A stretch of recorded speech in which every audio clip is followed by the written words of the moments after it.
மகா மாரியம்மன் ஆலய பால்குட உற்சவம் வேண்டுதல் நிறைவேற ஏராளமான பக்தர்கள் கையில் தீச்சட்டி ஏந்தியபடி ஊர்வலமாக ஆலயத்திற்கு வருகை தந்து தரிசனம் மேற்கொண்டனர்.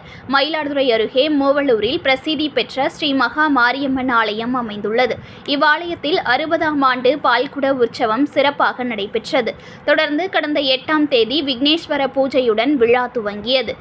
பால்குட உற்சவத்தை முன்னிட்டு ஏராளமான பக்தர்கள் காவிரி கரையிலிருந்து ஊர்வலமாக மேள வாத்தியங்கள் முழங்க வருகை தந்தனர். அப்பொழுது வேண்டுதல் நிறைவேற வேண்டி 20க்கும் மேற்பட்ட பக்தர்கள் கையில் தீச்சட்டி ஏந்தி சென்றனர். பின்னர் அழகு காவடி மற்றும் கூண்டு காவடிகள் எடுத்து பக்தர்கள் ஆலயத்தை வந்தடைந்தனர். பின்னர் பக்தர்கள் கொண்டு வந்த பாலினை கொண்டு சுவாமிக்கு சிறப்பு அபிஷேக ஆராதனைகள் மேற்கொள்ளப்பட்டது.